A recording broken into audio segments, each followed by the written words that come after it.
नमस्कार दोस्तों। आज हम इस वीडियो में जानेंगे श्री अमरनाथ की गुफा के रहस्य के बारे में। आपको मैं एक ऐसी कथा सुनाने वाला हूँ। देखो, जो अमरनाथ की कथा है उसके बारे में नहीं बात करेंगे, हम ये जानेंगे कि जो अमरनाथ की गुफा है उसकी खोज कैसे हुई। क्योंकि सबसे पहले ये जानना जरूरी है कि खोज कैसे हुई, उसके बाद ही अमरनाथ गुफा की जो यात्रा होती है या लोग जाकर वहाँ पर पूजा पाठ जो भी करते हैं जब सीजन आता है। तो हम सबसे पहले ये जानेंगे जो जो अमरनाथ की गुफा है वह जो है उसकी खोज कैसे की गई थी, किसने खोज करी थी। यह जानकर आपको काफ़ी आश्चर्य की बात लगेगी कि इसकी खोज किसी मुस्लिम व्यक्ति ने की थी और आज जो है उसके घर परिवार वाले ही अमरनाथ की जो गुफा है उसकी रेख देख उस मुस्लिम परिवार के लोग ही करते हैं। तो यह काफ़ी जानने वाली और रोचक बात रहेगी। इसके बारे में आपको पूरी कहानी बताऊंगा डिटेल में क्या है और कैसे वो लोग यहाँ तक पहुँचे हुए हैं और किस तरीके से भी वो लोग रेख देख करते हैं। इसके अलावा मैं आपको 9 ऐसे और रहस्य बताऊंगा जो अमरनाथ गुफा है उसके बारे में, कि ऐसी यहाँ पर क्या क्या चीज़ें हैं जो हमेशा घटती रहती हैं हर साल, और कितनी इसीलिए यहाँ पर जो है हमेशा जाते देखो भीड़ कितनी सारी होती रहती है। तो उसके कारण भी मैं बताऊंगा कि ऐसी क्या चीज़ें हैं जो आप जाते हो तो वहाँ पर आपको देखने को मिलता है। चैनल पे नए हैं तो चैनल को सब्सक्राइब कर लें, वीडियो को लाइक और शेयर करें और कमेंट में एक बार हर हर महादेव और जय अमरनाथ जरूर लिखें। चलिए वीडियो को शुरू करते हैं। जैसा कि बताया गया है कि इस मंदिर के बारे में, इस अमरनाथ गुफा के बारे में बताया गया है। जैसे दो कबूतर की कहानी तो आप सभी लोगों ने सुनी होगी। आज मैं आपको बताता हूँ, यह कहानी तो बात की है, पहले मैं आपको ये बताने वाला हूँ कि आखिर में ऐसा क्या हुआ है जिस कारण से इस धाम की खोज हो पाई थी। तो बहुत समय पहले की बात है। ऐसी मान्यता है कि जो है एक जो है बूटा मलिक नाम का जो है मुस्लिम व्यक्ति था, जो कि भेड़ चराता था पहाड़ों में जाकर। और वो पहाड़ों में जाकर भेड़ चढ़ाते चलाते जो है काफ़ी समय जो है बीतता गया। वो वहीं पर गुफा के पास, गुफा के नीचे आसपास जो है चराते रहते थे भेड़। लेकिन कुछ समय के बाद जो है उनकी जो है एक भेड़ जो है गायब हो जाती है। मतलब उसको ढूंढते ढूंढते वो जो है पहाड़ पे चढ़ते हुए जो है इस गुफा तक पहुंचते हैं। जब लोग इस गुफा के पास पहुंचने ही वाले होते हैं तभी रास्ते में देखते हैं सामने गुफा तो दिखाई देती है उनको, लेकिन वो देखते हैं कि एक साधु उधर उस गुफा से आ रहे होते हैं। अब गुफा से साधु आ रहे हैं, सामने उनसे पूछते हैं कि मेरी जो है भेंट देखी क्या। साधु ने उनको बोला कि जो है इतने ऊपर तुम आ गए हो पहाड़ पे और जो है यहाँ पर जो है इतनी ज़्यादा बर्फ़ है तो तुम्हें ठंड लग जाएगी। तो जो साधु महाराज होते हैं उनके हाथ में एक सीकड़ी होती है। सीकड़ी मतलब हाथ सेकने का जो आग जलती रहती है जिसमें, वो देकर साधु महाराज इनको चले जाते हैं। साधु महाराज इतना ही बोलते हैं सीकड़ी, और ये देखते हैं तो उसमें आग रहती है तो अपना हाथ वगैरह सेकते हैं। फिर अपनी जो है जो भीड़ होती है उसको ढूंढते हैं किसी तरीके से और उसके बाद ये नीचे आ जाते हैं। लेकिन होता क्या है कि जब ये घर पहुंचते हैं, अपने जो ये बूटा मलिक जी हैं, ये जब अपने घर पहुंचते हैं उस सीकड़ी को लेकर, जब घर पहुंचते हैं सारी भीड़ वगैरह को लेकर, वो देखते हैं जो है देखते हैं कि जो सीकड़ी है उसमें आग है। थोड़ा थोड़ा सा घर पे भी सेक लेता हूँ अपना हाथ वगैरह, बहुत तेज आग थी उसमें। लेकिन वो ये भी नहीं सोच पाए थे, जब उनको साधु महाराज ने दिया था वो सीकड़ी, तो ये भी नहीं सोच पाए कि आखिर में ऐसा हुआ कैसे कि जो है इतनी पहाड़ों पर जाकर जहाँ इतनी ज़्यादा बर्फ़ जमी हुई है वहाँ पर कैसे आखिर में जो है इतनी ज़्यादा आग रही होगी। वो ये भी नहीं सोच पाए उस समय, क्योंकि भगवान की लीला थी सब कुछ। और उसके बाद जो है वो जैसे ही जाकर अपने घर में सीकड़ी को देखते हैं, उसमें देखते हैं तो मतलब उसमें आग तो है ही नहीं, उसमें आग की बजाय पूरा का पूरा सोने से भरा हुआ है। अब यह बात उनको जो है हजम नहीं हुई। वो जो है अगले दिन सुबह उठकर जो है भागते हुए जाते हैं जो है अमरनाथ गुफा की तरफ। जो है वहाँ पर जाकर देखते हैं गुफा उनको दिखाई देती है, लेकिन कोई साधु दिखाई नहीं देता। लेकिन गुफा की तरफ जैसे वो बढ़ते हैं सामने उनको जो है ये जैसे शिवलिंग आप देख रहे हैं, ये शिवलिंग उनको दिखाई देती है। और शिवलिंग ऐसी दिखाई देती है, वो देखते ही वो दंग रह जाते हैं कि इस शिवलिंग की खास बात ये थी कि शिवलिंग जो है एक गुफा के अंदर बनी हुई है। गुफा के अंदर बनी हुई है और गुफा चारों तरफ से बंद है।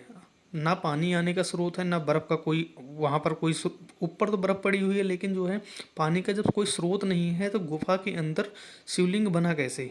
वो जो है काफ़ी परेशान हो जाते हैं सारी बातों को लेकर।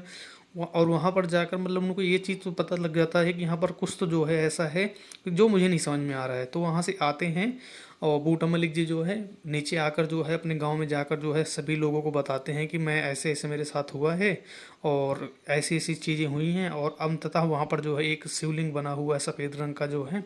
तो गांव के लोग जो है जाते हैं वहाँ पे, और उसके बाद जाने के बाद देखते हैं कि तो वहाँ पर देखते हैं भगवान भोलेनाथ का बड़ा सा शिवलिंग।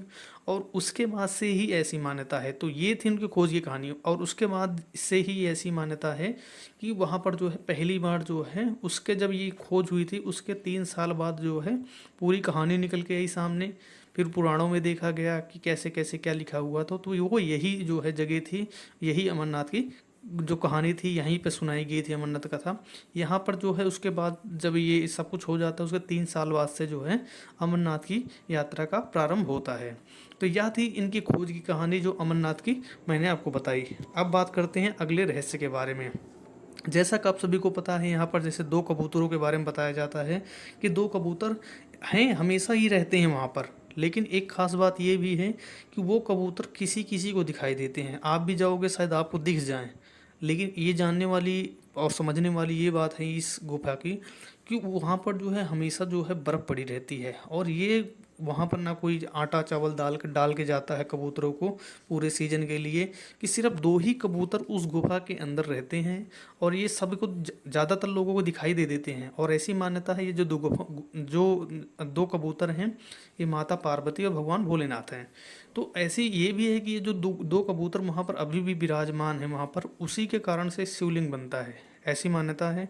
और वो शिवलिंग इसीलिए बनता है, और उसके बाद पता है आपको ऑटोमेटिक शिवलिंग गायब भी हो जाता है। तो एक तो भाई ये बात होगी कि जो कबूतर है उसका रहस्य बहुत बड़ा माना जाता है। उसके बाद बात करते हैं शिवलिंग की। शिवलिंग का मैंने आपको पहले ही बता दिया, कहानी में बता दिया कि शिवलिंग एक अलग सी बात है कि शिवलिंग आप देख रहे हैं चारों तरफ जो है बर्फ पड़ रही है, लेकिन गुफा के अंदर शिवलिंग बनना बहुत ही आश्चर्य की बात है। और इस तरीके से और एक खास बात ये भी है जो शिवलिंग बनता है वहाँ पर अमरनाथ में, वो शिवलिंग जो बनेगा वो एक ऐसी बर्फ़ से बनता है जैसे हम नॉर्मल देखते हैं बर्फ़, उस तरीके से बर्फ़ से नहीं बनता है शिवलिंग। वह एक ऐसी कच्ची बर्फ़ बनती है अगर आप उसको छूओगे, इसीलिए जो है वहाँ पर शिवलिंग को जो है छूने से दूर ही पहले लगा दिया जाता है, लोहे का पूरा कोई जंजाल लगा देते हैं कि आप शिवलिंग को छू भी ना पाएँ। उसका कारण ये है कि आप शिवलिंग के पास जाएंगे, शिवलिंग को छूने की कोशिश करेंगे, शिवलिंग के छूने को वो जो बर्फ़ होती है वो कच्ची बर्फ़ होती है, जैसे आपको ऐसा लगेगा बिल्कुल हल्की बर्फ़ होती है, उसको आप छुएंगे तो वो थोड़ा डैमेज भी हो सकता है। इसलिए जो है उस शिवलिंग को कोई भी छू नहीं सकता, और वह शिवलिंग अपने आप बनता है और अपने आप गायब हो जाता है। आपको यह भी जानकर हैरानी होगी कि ये जो अमरनाथ की गुफा है यहाँ पर जो है भगवान भोलेनाथ के साथ साथ माता जो पार्वती हैं उनका जो है शक्तिपीठ भी स्थित है। तो यहाँ पर माता पार्वती का जो है इसी गुफा में शक्तिपीठ भी स्थित है। और आप सभी को अगर पता होगा जो देवी माता हैं उनके जो है टोटल 51 शक्तिपीठ हैं। 51 शक्तिपीठ में से यहाँ पर जो है पार्वती शक्तिपीठ की स्थापना की गई है इसी गुफा में। और यहाँ पर ऐसी मान्यता है जब माता जो सती थी उनका जब 51 खंडों में उनका जो है शरीर का जो है अलग अलग जगह पर जहाँ जहाँ भी उनके शरीर के खंड गिरे थे, उनमें से जो स्थान है यहाँ पर जो अमरनाथ की गुफा है यहाँ पर जो कंठ गिरा था उसे यह कहते हैं यहाँ पर कंठ गिरा था। तो यहाँ पर जो है माता पार्वती का बहुत ही पवित्र स्थान माना जाता है, और उनका जो है 51 शक्ति पीठों में से ही पार्वती शक्तिपीठ इस गुफा में स्थित है। इसके बाद आपको बता दूं कि जैसे कि आप सभी को पता है कि माता पार्वती ने जो है भगवान भोलेनाथ से एक सवाल पूछा था, तभी यह सब कुछ की कहानी शुरुआत होती है। तो जो माता पार्वती थी उन्होंने पूछा था कि अपने जो गले में आप मालाएं पहनते हो वो कौन है। तो भगवान भोलेनाथ ने माता पार्वती को बहुत अच्छा जवाब दिया था कि जब जब देवी आप ही जब जो है अपना शरीर छोड़ती हैं, त्याग देती हैं या मृत्यु हो जाती है आपकी, तब मैं आपकी याद में जो है उसकी जो है एक मुंड माला बना लेता हूँ और उसी को मैं पहन लेता हूँ। उसके बाद ही जो है भगवान भोलेनाथ के ऊपर जो है माता पार्वती जिद पे अड़ गई कि मेरे को जो है अमरत्व की कहानी सुननी है, अब मेरे को नहीं मरना है, अब मैं नहीं मरना चाहती, अब मेरे को अमरत्व की कहानी सुनाओ। उसके बाद ये सब कुछ सामने निकल के आता है। बात करते हैं अगर इसी रहस्य के बारे में, इस जो गुफा है, इससे पहले भगवान भोलेनाथ जब कथा सुनाने वाले होते हैं तो आप सभी को ये जानकर काफ़ी हैरानी होगी कि जो है भगवान भोलेनाथ अपने साथ कुछ भी अंदर नहीं ले गए थे। तो जैसा अपना सरीसृप हो गया, नंदी हो गया, यहाँ तक कि गणेश जी भी हो गए, सबको जो है उन्होंने वहाँ पर पहुँचने से पहले सब कुछ छोड़ दिया था। यहाँ तक कि अपने माथे पर जो है चंदन, चंदनबाड़ी जो है वहाँ पर नाम की जगह है, तो वहाँ पर अपना जो है माथे पे यहाँ पर की जो चंद्रमा है वो सब कुछ उन्होंने वहाँ से अपना निकाल दिया था। उसके बाद ही जो है माता पार्वती को ले जाकर अमरनाथ गुफा में जो है उन्होंने कथा सुनाई थी। इसके बाद अगर बात करते हैं इस गुफा की और रहस्य के बारे में, तो आता है इसका नाम अमरनाथ गुफा। अमरनाथ गुफा क्यों, आप सभी को पता है माता पार्वती ने जो है जिद किया था भगवान भोलेनाथ को जो है अमरत्व की जो है कथा सुनाने के लिए। उसके बाद भगवान भोलेनाथ ने सुनाया भी माता पार्वती को, लेकिन माता पार्वती नहीं सुन पाई क्योंकि वो सो गई थी। और सुना किसने, दो कबूतरों ने। आप सभी को पता है वही ये दो कबूतर आप वीडियो में देख सकते हैं। इन्होंने वो पूरी की पूरी कथा सुनी और वो अमर हो गए। और अमर इस तरीके से हुए हैं कि आज भी ये जो है भगवान भोलेनाथ और माता पार्वती के रूप में इस गुफा में आपको देखने को हमेशा मिलते हैं। बाकी आप शिवलिंग के दर्शन लाइव आप कर सकते हैं। इस तरीके से कुछ शिवलिंग बनता है। कुछ ऐसी मान्यताएं भी हैं कि कई बार जो शिवलिंग होता है वह शिवलिंग वहाँ पर जो है 2-3 बन जाते हैं। और कुछ के रूप ऐसे होते हैं, जैसे शिवलिंग बना हुआ है भगवान भोलेनाथ का, इसके साथ में ही जैसे बर्फ़ का ही शिवलिंग बनता है, वहाँ पर जो है जैसे माता पार्वती का रूप लेते हैं, गणेश जी का रूप लेते हैं। तो ऐसी कई बार मान्यताएं देखने को मिली हैं कि वहाँ पर जो शिवलिंग के साथ साथ जो भगवान भोलेनाथ का पूरा परिवार है उनका भी जो है एक रूप देखने को, वहाँ प्रतिमाएं जो हैं बर्फ़ के द्वारा अपने आप बन जाती हैं। यह भी काफ़ी रहस्य की बात है कि एक शिवलिंग बन रहा है, उसके बाद जो है और प्रतिमाएं बन रही हैं। तो इस तरीके से सब कुछ एक रहस्यमय इस गुफा के बारे में माना जाता है। तो ये थी पूरी जो है हमारी जर्नी इस वीडियो के बारे में। कैसी लगी आपको वीडियो, आप कमेंट करके ज़रूर बताएं। अगर अच्छी लगी हो तो वीडियो को लाइक और शेयर ज़रूर करें, और कमेंट में एक बार हर हर महादेव जय अमरनाथ ज़रूर लिखें। हर हर महादेव, ओम नमः शिवाय। हर हर महादेव, ओम नमः शिवाय। दोस्तों, आज हम इस वीडियो में जानेंगे अमरनाथ गुफा की पूरी रहस्यमय कहानी तो हम जानेंगे, और इसे अमरनाथ गुफा क्यों पड़ा, और यह अमरत्व की कहानी है, मतलब एक अमर होने की कहानी है। इससे पहले आपको मैं बता दूं, जैसे कि वहाँ पर जो प्राकृतिक शिवलिंग बनता है वहाँ पर भगवान भोलेनाथ का ही शिवलिंग नहीं बनता है। इसके अलावा 2 प्रतिमाएं और बनती हैं उस बर्फ़ की। एक माता पार्वती को समर्पित होती है, दूसरी समर्पित होती है भगवान गणेश जी को। तो वहाँ पर टोटल 3 प्रतिमाएं बनती हैं, और तीनों जो है बर्फ़ की ही बनती हैं। और चलिए अब इस वीडियो को शुरू करने से पहले अगर आप मेरे चैनल पर नए हैं तो चैनल को सब्सक्राइब करें और वीडियो को लाइक और शेयर करें। एक बात और मैं आपको बता देता हूँ, यह जो कथा है अमरत्व की कहानी है, यह अमर होने की कहानी है। तो जिस तरीके से माता पार्वती सो गई थी, आप मत सो जाना, इस बात का ध्यान रखना। कहानी पूरी सुनना, क्योंकि यह बहुत रहस्यमयी है। कुछ चीज़ें ऐसी आपको जानने को मिलेंगी इस वीडियो में जो आज तक आपको कभी भी जानने को नहीं मिलेगी। कहानी लोग छोटी सी सुना कर चले जाते हैं, इस वीडियो में आपको काफ़ी बड़ी कहानी होगी, क्योंकि अमरनाथ की जो कहानी है यह छोटी सी नहीं है, यह छोटी सी एक पार्ट है, बाकी दूसरा पार्ट भी इसका है। तो आज मैं इस वीडियो में आपको पूरी कहानी बताऊँगा। तो एक बार की बात होती है जब माता जो है पार्वती और भगवान भोलेनाथ जो है घूम रहे होते हैं पहाड़ों में, जो है जो हिमालयन पहाड़ हैं इसी में घूम रहे होते हैं, क्योंकि भगवान जो है भोलेनाथ का जो निवास स्थान कैलाश पर्वत है। तो घूम रहे होते हैं, तो उस समय जो है माता पार्वती जो है भगवान भोलेनाथ को देखती हैं, और वह उनसे एक सवाल पूछती हैं कि जो आपके गले में यह जो है मुंड लटके हुए हैं, जो नरमुंड लटके हुए हैं, यह किस चीज़ की है या क्या है ये। तो माता के सवाल सुनकर जो है भगवान भोलेनाथ तो एक बार आश्चर्यचकित होते हैं, क्योंकि भगवान अगर इसका जवाब देते तब भी फंसते, नहीं देते तब भी फंसते। तो उन्होंने इसका जवाब दिया। तो उन्होंने बोला कि जब भी आपकी मृत्यु होती है तब जो है यह जो नरमुंड होता है उसकी मैं गले में मैं जो है अपने माला बना के पहन लेता हूँ। तो इस बात से जो है माता पार्वती थोड़ा सा आश्चर्यचकित हो जाती हैं कि जब भी मतलब मेरे शरीर का जो है नाशवान होता है उसके बाद जो है आप इसका जो है नरवंड बनाकर आप जो है अपने गले में पहन लेते हैं। तो आप तो अमर हैं, भगवान भोलेनाथ तो अमर हैं, लेकिन आप मुझे ऐसा कुछ बताओ कि जो है जिससे मैं। तो भगवान भोलेनाथ जो है उनको बोलते हैं यह कहानी जो है अमर कथा की कहानी है। तो वह लेकिन जो है भगवान भोलेनाथ माता पार्वती को वह सुनाना नहीं चाहते थे। तो कई वर्षों तक इस चीज़ को जो है टालने के बाद जो है भगवान भोलेनाथ को आखिरकार माता पार्वती ने उनको मना ही लिया इस कथा को सुनाने के लिए। तो भगवान जब भोलेनाथ को ये लगा कि चलो ठीक है यह कथा सुनानी है, लेकिन यह कथा सिर्फ माता पार्वती ही सुने, इसके अलावा और कोई भी ना सुने। तो इसके पीछे भी बहुत बड़ी रहस्य, क्योंकि भगवान भोलेनाथ जहाँ भी जाते हैं उनके साथ कुछ चीज़ें जो है हमेशा साथ होती हैं। जैसे उनके जो गण हैं या फिर जो उनके साथ में रहने वाले जैसे नंदी हो गए या जो पशु पक्षी हो गए, वह उनके साथ में हमेशा रहते हैं। तो जैसे कि उनके साथ में रहते हैं, जैसे नंदी हो गए, कार्तिकेय हो गए, गणेश हो गए, कुछ अन्य पशु पक्षी उनके साथ हमेशा रहते हैं।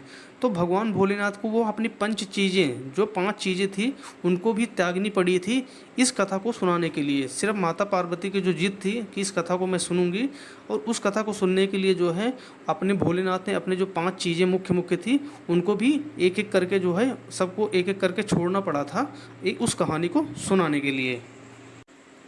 तो भगवान भोलेनाथ जो है अपने एक एक करके सारी चीज़ें जो है, जो 5 मुख्य तत्व होते हैं, वो सारी चीज़ छोड़ देते हैं, और वह जो है फाइनली जो है पहुंचते हैं उस गुफा में जो आज आज जो है अमरनाथ गुफा के नाम से जानी जाती है। वहाँ पर उनको लगता है कि यहाँ पर कोई भी जानवर नहीं है, जीव नहीं है, और उसके बाद जो है वहाँ पर आग जलाकर भी एक बार वो चारों तरफ देख लेते हैं। आग जलाने से उनको दिखता है कि कोई भी वहाँ पर ना ही कोई जानवर है, और कोई भी मतलब वह कथा नहीं सुन सकता माता पार्वती के अलावा। तो लेकिन वहाँ पर उसी गुफा में जो है एक घोंसला होता है जो कि दिखता नहीं है। उस घोंसले में 2 कबूतर होते हैं जो वहाँ पर बैठे होते हैं, और वह भी सारी बातें जब गुफा के अंदर पहुँचते हैं तो सारी बातें जो है भगवान भोलेनाथ और माता पार्वती के सुन रहे होते हैं बहुत ध्यान से कि क्या बातें ये लोग कर रहे हैं। जब भगवान भोलेनाथ को लगता है कि अब यहाँ पर कोई भी नहीं है इस गुफा में, तब भगवान भोलेनाथ जो है कहानी की शुरुआत करते हैं, और माता पार्वती जो है भगवान भोलेनाथ आगे बैठ और माता पार्वती जो है थोड़ा सा पीछे होकर बैठकर कथा में हाँ हाँ करने की आवाज़ देते हुए सुनती रहती हैं। कुछ समय बीतने के पश्चात जो है माता पार्वती को नींद आने लगती है, और वह जो है भगवान भोलेनाथ को बिना रोके हुए वह जो है निद्रावस्था में चली जाती हैं। वहाँ बैठे हुए जो 2 कबूतर होते हैं वो भी पूरी कथा को सुन रहे होते हैं। जब वह देखते हैं, एक कबूतर उनमें से देखता है कि माता पार्वती सोने वाली हैं, तब जो है उनमें से एक कबूतर जो है हामी में हाँ हाँ भरना शुरू कर देता है। जैसे माता पार्वती बिल्कुल शांत हो जाती हैं, सो जाती हैं, उनको निद्रा अवस्था में चली जाती हैं, तब उनकी जो हुंकार होती है वह हुंकार जो है एक कबूतर भरता रहता है। और कहानी जो है, जो कथा थी, वो पूरी जो है वह जो है कबूतरों के द्वारा सुनी जा रही थी, और भगवान भोलेनाथ जो है आँख बंद करके जो है पूरी कथा को सुना रहे थे। क्योंकि यह जो कहानी थी ये अमरत्व की थी, तो ऐसी ये तो था नहीं कि आप ऐसे भी कोई सुना दे। तो वो जो है भगवान भोलेनाथ आंख बंद करके सुना रहे थे। भगवान भोलेनाथ ने भी इस बात पे ध्यान नहीं दिया कि माता पार्वती सो चुकी हैं, और माता पार्वती ने भी भगवान भोलेनाथ को इस बात का ज्ञान नहीं दिया कि मैं सोने वाली हूँ, आप कथा मत सुनाइए। तब जो है कबूतर जो है सुनते गए, पूरी कथा ख़त्म हुई। तब जाकर भगवान भोलेनाथ ने देखा तो माता पार्वती सो रही थी। जब भगवान भोलेनाथ ने देखा कि कथा फिर सुना किसने, उनको ये इस बात का ये हुआ कि कथा सुना किसने और हुंकार भर कौन रहा था। तब वो काफ़ी इधर उधर देखा तो जाकर उनको दिखा कि जो है एक घोंसला उनको दिखाई देता है, और उसके बाद जो है वो देखते हैं कि उसमें 2 कबूतर बैठे हुए दिख रहे हैं, और भगवान भोलेनाथ उसके बाद उनको देखते हैं तो, और वो कबूतर भी उनको देख रहे होते हैं। भगवान भोलेनाथ की बिल्कुल आंखें बिल्कुल लाल हो जाती हैं, और उन कबूतरों को पता चल जाता है उन्होंने गलती करी हुई है। तो वो कबूतर जो है बहुत ज़्यादा डर जाते हैं, और भगवान भोलेनाथ से पहले ही वो क्षमा याचना करने लगते हैं। तब वो दोनों कबूतर जो होते हैं वो भगवान भोलेनाथ से क्षमा याचना करने के बाद कहते हैं, हे महादेव, हमने यह कथा सुनी है, यदि आप हमें मार भी देते हैं तो यह जो कथा है, अमरत्व की कथा जो है, यह जो है असत्य हो जाएगी, क्योंकि इस कहानी को सुनने के वाला जो है कभी मरेगा नहीं, क्योंकि यह अमरत्व की कहानी है। तो आप ही हमारा मार्गदर्शन कीजिए। तो भगवान भोलेनाथ उनको एक श्राप देते हैं। उस समय जब ये भी एक कहानी की बात है या रहस्य की बात है, तब तक जो है जब यह कबूतर, जब भगवान भोलेनाथ जो है कहानी अमृत की सुना रहे होते हैं, उस समय तक जो कबूतर होते हैं वह जैसे कबूतर जैसे जनरली बोलते हैं कुर्र कुर्र की आवाज़ आती है, वह इस तरीके से नहीं बोल रहे होते हैं। तो यह भगवान भोलेनाथ उनको श्राप देते हैं कि जाओ, आज से तुम लोगों की जो है आवाज़ चली जाएगी और तुम जो है कुर्र कुर्र करके बोलोगे। तो यह भगवान भोलेनाथ के द्वारा दिया गया एक श्राप भी माना जाता है। और इसके साथ ही तब भगवान शिव ने उनसे कहा कि तुम आज से यहाँ पर शिव और शक्ति के रूप में वास करोगे, और यहाँ पर मतलब पहाड़, इतनी ऊंचाई पर पहाड़ है, और उसके बाद ना वहाँ पर ऑक्सीजन है, ना ही कुछ खाने पीने को मिलता है। उसके बावजूद भी वो अभी भी अगर आप जाते हो वहाँ पर अमरनाथ गुफा में, तो आपको इन हमेशा नहीं दिखते हैं, कुछ ही लोगों को दिखते हैं, 2 कबूतर आपको देखने को मिलते हैं। अभी भी ये चीज़ मान्यता है और देखने को भी मिलते हैं। उसके बाद कबूतर का जो जोड़ा था उसे अमरत्व को प्राप्त हुआ, क्योंकि भगवान भोलेनाथ ने उसे आशीर्वाद दिया कि अब तुम्हें कहीं नहीं जाना है, तुम्हें यहीं पर रहना है और यहीं पर जो है हमारी जो है जब पूजा की जाएगी तो आपको तब भी यहीं पर रहना है। तो इस पूरी कथा के अनुसार जो है उस गुफा में जो है अमरनाथ गुफा कहा गया, क्योंकि वहाँ पर अमरत्व की कहानी सुनाई गई थी। और इस कथा को अमरनाथ की कथा कह लो या फिर अमर कथा के नाम से भी जाना जाता है। धार्मिक मान्यताओं के अनुसार आज भी अगर आप जाते हैं वहाँ पर तो कबूतर का जोड़ा वहाँ पर देखने को मिलता है। सभी को नहीं दिखता है और लेकिन दिखाई देता है।